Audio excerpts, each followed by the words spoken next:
Hey guys, I wanted to show you some things I had posted in the group about my Facebook ads that I'm running right now, and I wanted to have you to kind of analyze what was going on. And what I want to do is kind of show you what's happening here. I have been running what I would call a ConvertKit live Q&A ad. I'm wanting to teach a class on this to get people understanding how a powerful email management system can work. And I've just switched to ConvertKit, so I'm very excited about how this is going. Now, I went ahead, I started an ad, and the first ad I did was to a MailChimp audience, people who like MailChimp. I picked females within the age ranges that my demographic is typically sitting in, and what I did was started the ad there. I had started these others that go to people who like Marie Forleo and a retargeted audience that I've been building for several months, and then AWeber females. I targeted those first. Well, what happened was I realized after about half a day that these three ads were not running yet, and I didn't know why, so I went back and clicked around, did something, and I fixed it, and I got them up and running. So they ran a little later than the others.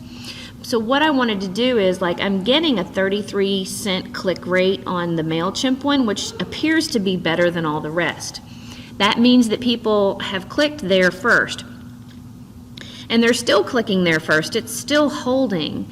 However, that's also the ad that I shared in my groups and shared on my page and, interacted more on at the very beginning. So I'm not sure if those results are skewed or not, because my followers were already seeing it and were already clicking. It's the first thing that came out. So it might be unfair if you compare that 33 cents to, let's say, the 45 cents here and the 44 cents here and so forth. So what I wanted to point out was that even though that's running better than the others, it may or may not be a real statistic. I still feel like these others are doing pretty well. And I'm actually really pleased with how my retargeted audience is doing. What I had done before was I created a retarget audience of anyone who had ever visited my website over a 3 or 4 month period. I can't remember. And it was several hundred people. And to me, if they clicked on my stuff, it probably means they're interested in what I'm doing. They didn't necessarily convert and get on my list, and I didn't know who exactly they were, but Facebook knew who they were because I had set up all the proper tracking with the Facebook pixels. Now, what happens though is that I don't want to just market to those few hundred people. I do want to market to them, and I will market to them when I've got something valuable like a lesson like this to give to them. But when I'm just doing a cold ad for a Q&A like that, I went in and I created a lookalike audience based on the retargeted audience that I had created, and it took a few hundred people up to an audience of 1.9 million people that Facebook considers to be similar to the people who had already clicked on my website. That's what I want. And look how many ad impressions I've gotten as a result of it.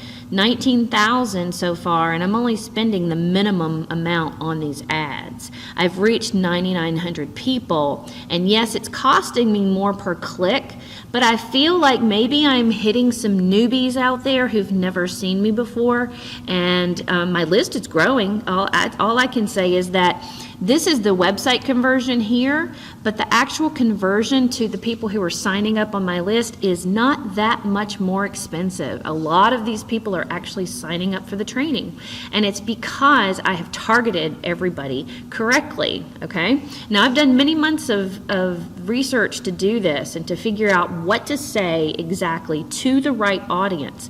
So when you're doing your ads, you need to know how to do that. You need to be able to go in and research and find out who those people are, where they're hanging out on Facebook, and what their habits are. There's a lot more behind this audience than just the name of it. I've got a lot of other details that I've clicked on in there to narrow them down. So that's why these ads are performing so well for me. And I have to say that I'm ready to do some more testing, which is what I'm getting ready to do. So I'll come back and give you something later on. Okay, thanks, bye. How do I turn this off? Where's the thing? There it is.